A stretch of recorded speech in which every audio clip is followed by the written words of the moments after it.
Now, over the last few months, we've had some great daily neutral trainers on the channel, from the super affordable Reebok Floatride 4s that cost me the grand sum of only £56, to Salomon's first ever deeply cushioned lightweight trainer for road running, and plenty more along the way. We are super busy at the channel at the moment with content, and I've pretty much done a first impressions video on all the shoes. So what I thought we'd do today is kind of bundle them all together and bring you guys our neutral trainer showdown video.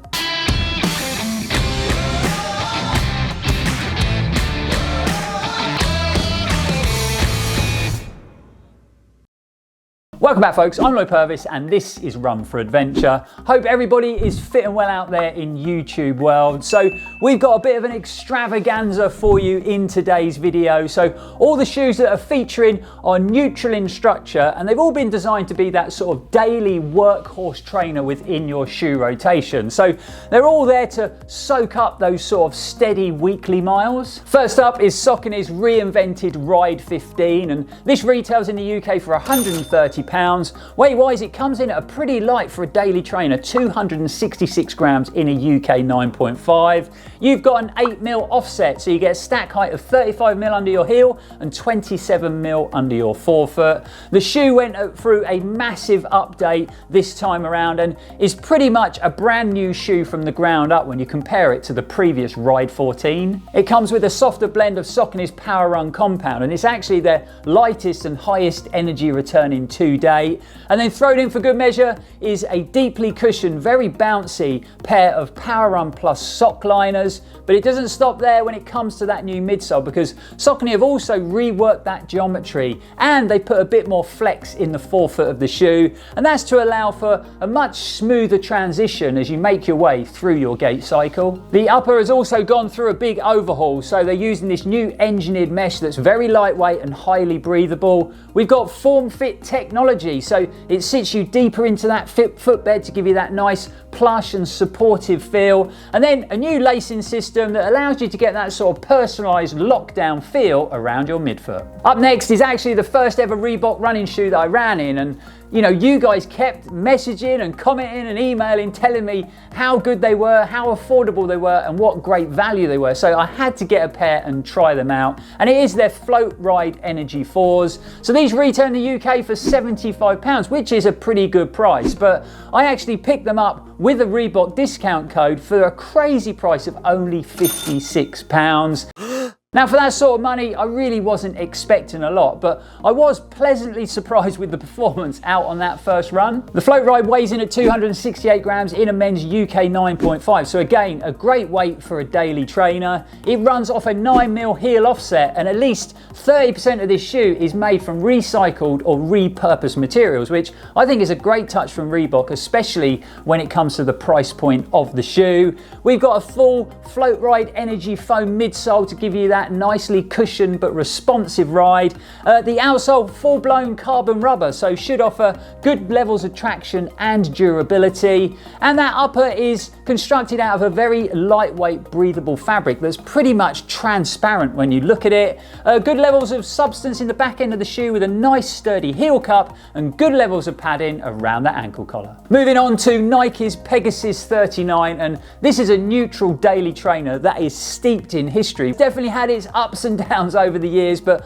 I actually really enjoyed the updates that Nike had made to this version, and I think with it retailing for only £110 here in the UK, it's actually pretty good value. However, it is one of the heavier shoes in the video, coming in at 280 grams in a UK 9.5. To be fair, that's still not that heavy for a daily trainer, and it's a lot lighter than the previous version, the 38. In true Nike style, there's not a lot of information about the shoe on their website when it comes to stack height or heel offset. I can tell you it has a full React midsole, which has been paired up with two Nike Air Zoom units, one under your forefoot and one under your heel. That's to give you that nice sort of energized feel at toe off, resulting in a nice smooth transition from heel to toe. A reworked, stronger and more flexible engineered mesh has been used this time around in the construction, and I was really happy to see Nike work in their Flywire technology. I'm a big fan of this in a running shoe, and it really did improve the overall fit,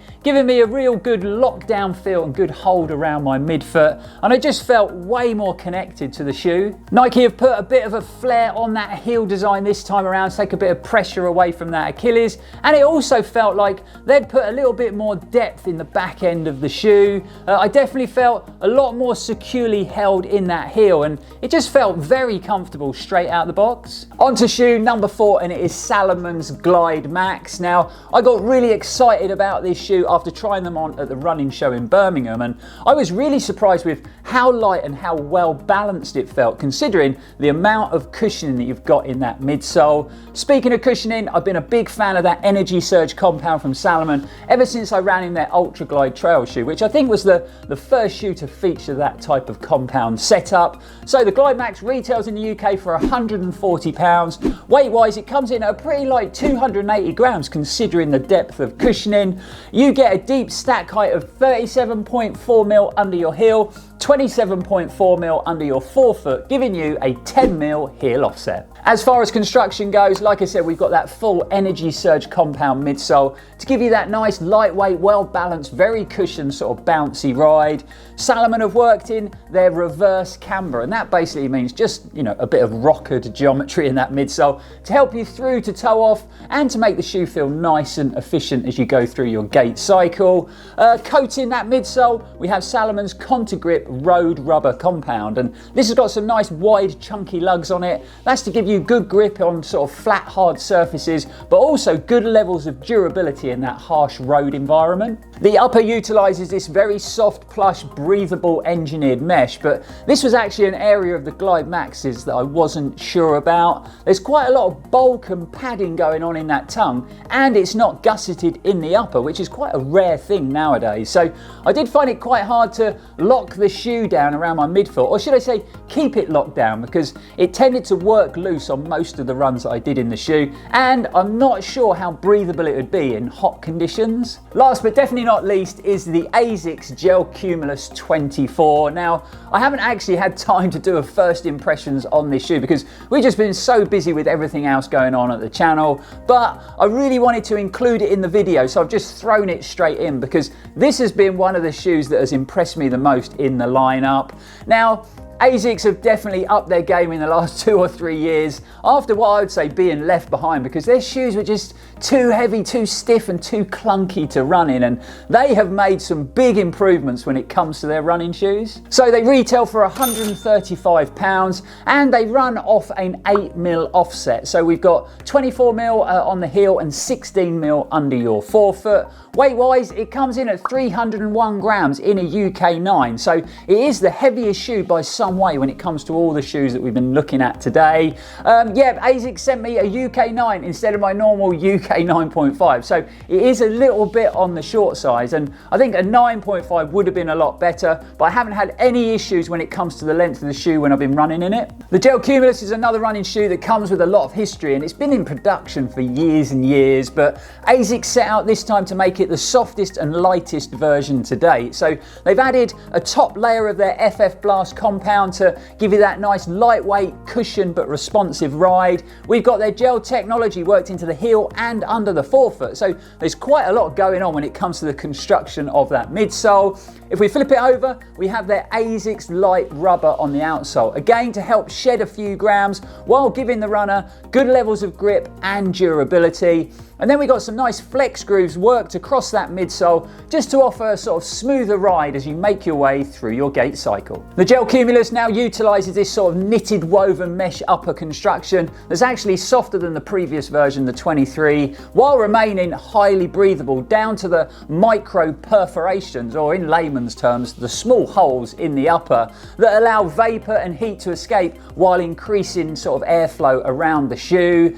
You've also got a very padded gusseted tongue, ankle collar and heel cup, and I have to say it, ASICS really do know how to make a very plush and very comfortable feeling upper, and this is no exception. So there it is guys, a quick breakdown of all the dailies that we've been testing, and I realise I've gone through them pretty quick, and if I'd have gone any slower and gone into more detail, we'd have been here for hours and hours and hours, and I'm sure you'd have got pretty bored with this video. So what we're going to do next is we're going to score each shoe independently when it comes to price, comfort and performance, and the all-important durability. We're going to talk about looks, but we're not going to score that because, you know, that's not top of the list when it comes to buying a running shoe.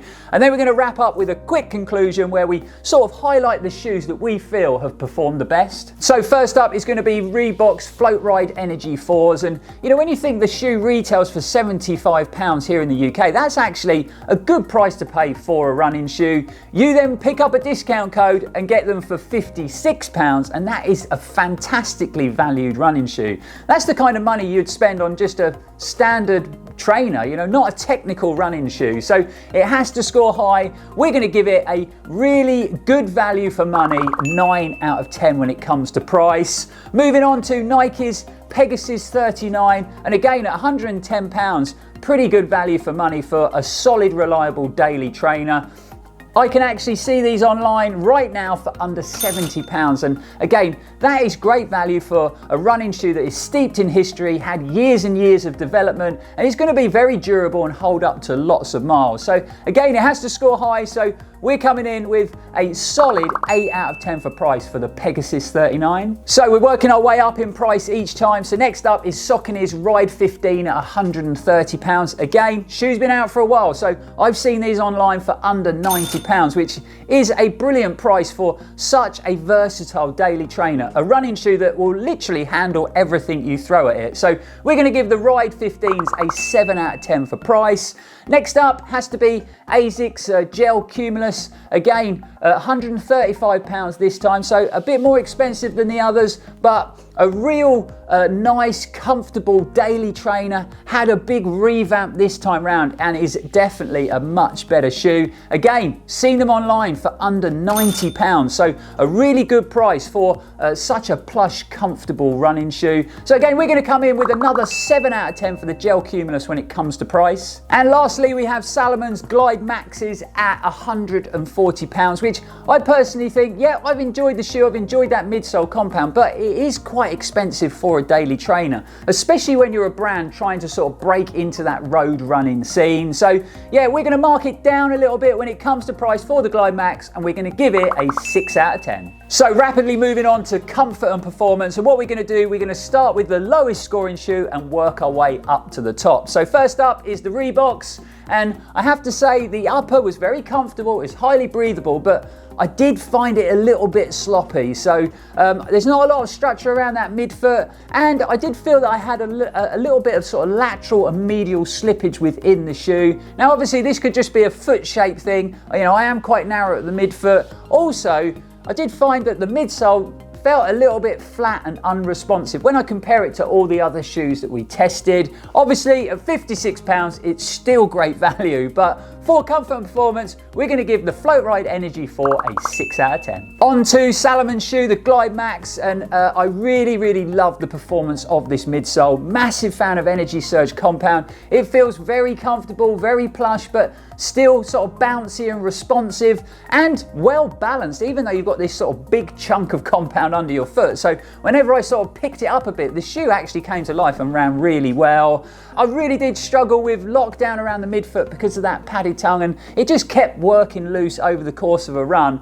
And I also had a bit of irritation in this shoe. So you can see it does pinch in quite narrow at the toe, and you've got this quite harsh overlay on the inside edge of the shoe, and unfortunately, on all the longer runs I did in it, it kept rubbing against the inside of the big toe on my left foot. And at the end of every long run, I did have a blister, which isn't a great thing when it comes to comfort and performance. So unfortunately, it is going to get marked down a little bit in this department, and we're going to give it a 6 out of 10. Moving on to number 3 spot, and it is Nike's Pegasus 39. Now, this upper worked really well for my foot shape. I think Nike working in that flywire technology was a great move. It really makes you feel locked in and connected to that upper.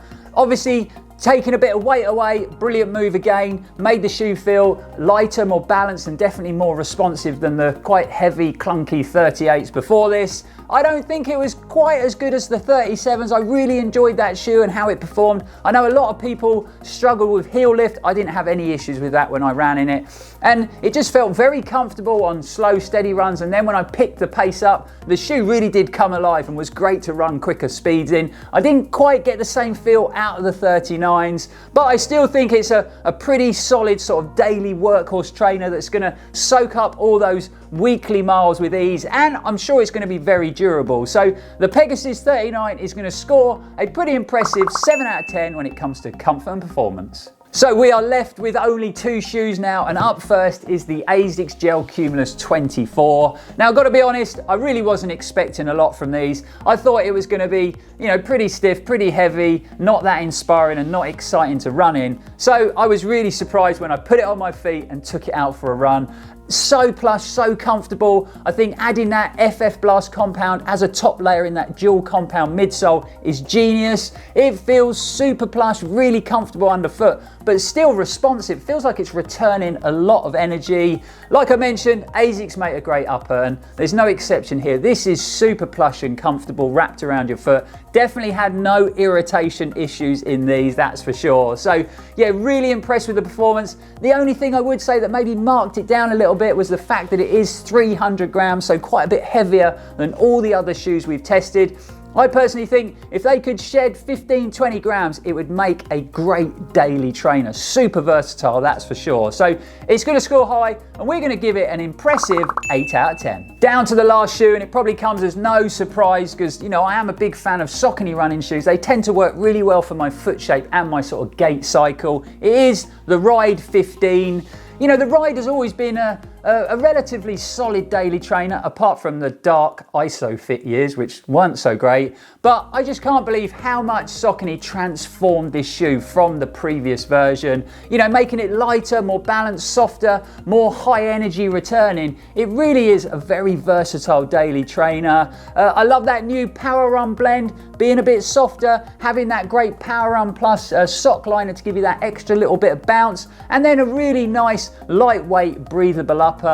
It really can handle pretty much every running session you throw at it. So it's kind of a tie between these two, if I'm honest. You know, they both perform really well no matter how far I'm running or how fast I'm running. I've really enjoyed the experience. So the Ride 15s are going to come in with another impressive 8 out of 10 for comfort and performance. Last up, we've got to talk durability. Now, I've got about 30 miles in all these pairs of shoes. I've actually done a little bit more in the Rides and in the Salomons and in the Reeboks, but they all seem to be holding up pretty well. The uppers look good. There's no signs of early wear at the flex points or anything like that. The one thing I will say is that the Glide Max is showing a bit of wear on the outside edge of that heel on that Contagrip rubber, which none of the other shoes are showing. So I'm going to score the Glide Max a 7 out of 10 when it comes to durability. Uppers looking great, but there is a little bit of wear on the outside edge, and we're going to give all the others an 8 out of 10 because they're looking pretty good so far, like you'd expect them to look after only, you know, around 30 miles. So quite a tricky thing to score durability. So if you've been running in any of the shoes and you've got some really good mileage in them, let us know what's going on. Are they holding up well, or are they breaking down quick? So let us know in the comments below. Looks wise, I think it's a bit of a mixed bag looking at all the shoes, and it's quite amazing how different they all look actually. So I'm quite a fan of the sort of retro look of the Glide Max. I think it's quite a bold move to go for something like this because it looks very different compared to everything else in the sort of road running world, and maybe that is a little bit detrimental to the shoe, but I think it's cool and retro in look. I'm a big fan of how the asics and the Rides look. You know, that bold, bright acid lime colorway is pretty cool looking. And I also like that sort of knitted woven mesh look on the asics. This shoe, believe it or not, is available in 9 different colorways. I'm not sure they really need to produce 9 different colorways, but there is 9 options for that shoe. The Pegasus 39, when I got this shoe, when it was first released, it was this colorway or an all black colorway. So I went for the sort of lesser of two evils. I've got to be honest, it's not that exciting or that inspiring. Luckily, they have released some much better colorways at the moment. But yeah, a little bit bland for my liking. And I'm not a great fan of a white running shoe, and you can probably see why. When you first take them out of the box, it looks pretty cool, but it gets grubby very quickly, and the actual material on this shoe has started to sort of discolor as well. So not a massive fan of how the Floatride Energy 4s look. So I think I'd give all the others, you know, a thumbs up or somewhere in the middle. Unfortunately, these are going to get a thumbs down. So wrapping up with a quick conclusion, and I think we've actually run in some pretty solid daily trainers this year, and that area of the running shoe market has performed really well. But if you are on a real tight budget and you know every pound counts, then I don't think you can go far wrong with the Floatride Energy 4. Like I said, if you can get hold of a discount code, which I'm pretty sure you still can, and pick these up for £56, then I don't think you're going to be that disappointed. Okay, it maybe is a little bit wide for my foot shape, but apart from that, I've been really impressed with how it's performed, and I think they're great value for money. However, if you have got a bit more of a budget to spend on your daily trainer, or you've got 130 or 135 pounds burning a hole in your pocket, then I think the Ride 15 from Saucony and that Gel-Cumulus 24 from asics are 2 great daily trainer options. You know, they are very versatile running shoes. You've got a shoe that's going to handle those longer, slower runs and soak up all those miles, and then if you want to do a few quicker sessions in it, it's going to spring to life and handle those quicker tempos really well. The fact that you can pick the Ride up for £84 online and the asics for under £90 makes them 2 really versatile, great value daily trainer options. So there you have it, guys, 5 shoes squeezed into one video. And you know, I know we've gone through things pretty quick, but what I'll do is I'll leave a link to our first impressions videos on the shoes that are featured in today's video. So you can just go along, watch them in your own time and find out a bit more detail and a bit more info on the shoe in case we've missed anything. But I really hope you've enjoyed it, really hope you found it helpful. If you did, you know what to do, guys. Hit that like button and subscribe to the channel if you haven't already. Super simple to do, just by clicking on that red subscribe box down in the corner, but don't forget to hit that bell icon as well, so then you'll be notified when we upload any new content. You can also follow us on our other social media platforms, whether it be Instagram, Facebook or Strava. I'm off to test out this new shoe, so it's a collaboration from Finnish running brand Karud and Saucony. Being a massive fan of Saucony apparel, when I heard that they were collaborating on a shoe, I was really excited to test them out. We finally got a pair, so we're going to be giving them their first outing today. Looking forward to that. But until next time, guys, thanks for watching. It's really appreciated. We'll be back very soon, and as always, stay safe and keep on running. If I did it in any more detail, this video would have been hours and hours and hours and hours long, and I'm sure you would have got pretty bored with it. So what we're going to do now, actually softer internally than the previous version, the 23. So there you go, folks, a quick breakdown of all the daily through it any slower and in more detail, this video would